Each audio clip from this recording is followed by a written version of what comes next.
Mary Ann Schmidt-Carey continues to drive the model of Say Yes, and she does it in front of national policymakers. She does it in front of national foundations, and she has recently been named a member of the Governor's Education Reform Task Force. So she's done remarkable things to be able to take this from a smaller cohort concept and rolling it out citywide. We're in Syracuse now. We're in Buffalo as well. So a lot of great things continue to happen under her leadership. So Mary Ann Schmidt-Carey, the president of Say Yes to Education.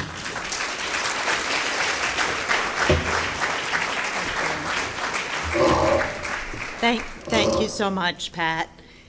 I have the honor of having been the first member of the Say Yes to Education team to come to Syracuse. It was actually 6 years ago, maybe even a little bit more than that. And I'm also honored to be the last person to speak, so I promise to be brief.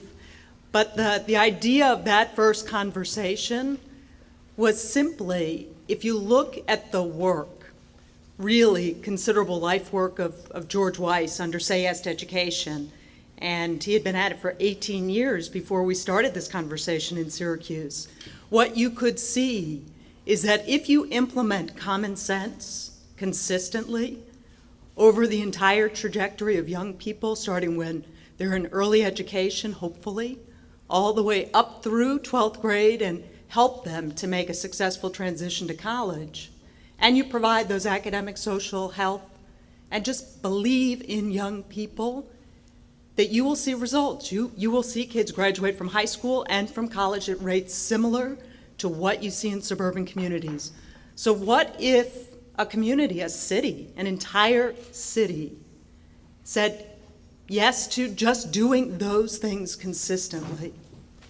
And it makes so much sense, but guess what? Syracuse, New York, only city in the nation for 5 years that has committed to that simple truth: believe in every child, and act like a parent would act, and make sure you provide wraparound supports, high expectations, and you step with them every step of the way.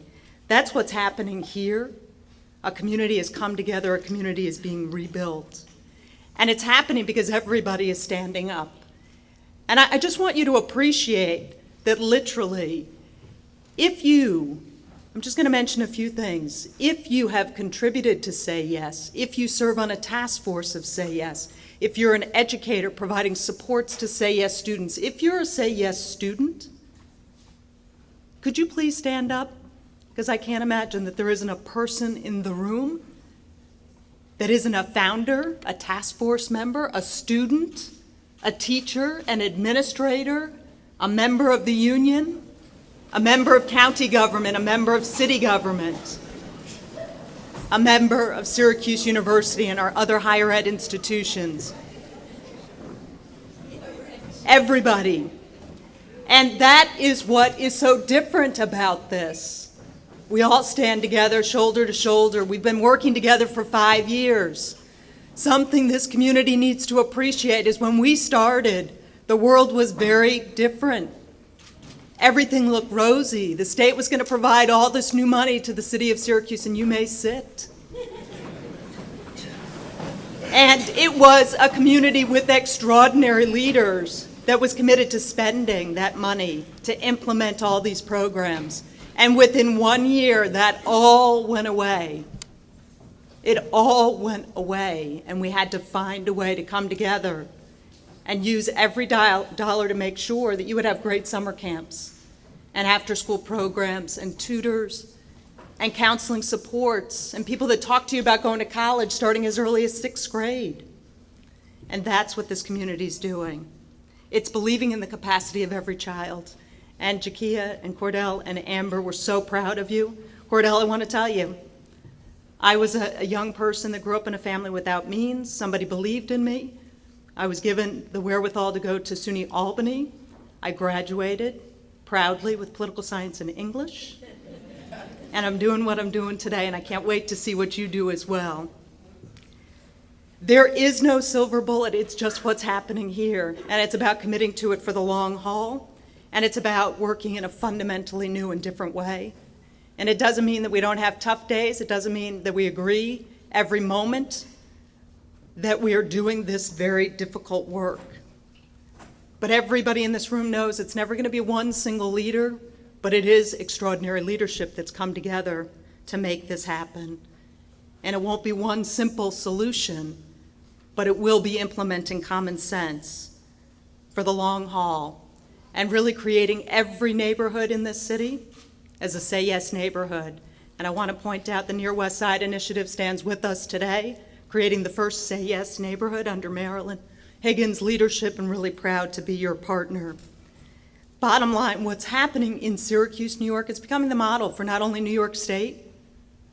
The governor actually created a program that looks just like what's happening here because it happened here. And this nation is going to continue to look here. There's a whole team coming from the U.S. Department of Education up to upstate New York because they didn't believe this could happen. We talked to them 5 years ago. But 5 years through all of these tough times and all of this greatness happening with these wonderful college graduates, they're starting to pay attention, and they will continue to pay attention. And bottom line, what's happening through Say Yes Syracuse is really making the promise of America the practice of America. And I look forward, and all of our team at Say Yes to Education, and thank you, Pat and Jean Chasen and the entire team that's been working tirelessly for years. We look forward to, this is just the beginning. A lot of people keep saying, are you going away? We're not going away. If you thought you were getting rid of us, you're not. It's lunchtime here in Syracuse. We've got a lot of work still to do, and we're really excited to continue to do it with all of you. So thank you. Look forward to finding out where all of you go to college, and we're going to come back and have parties for you as well, we promise. Thank you so much for being here with us today.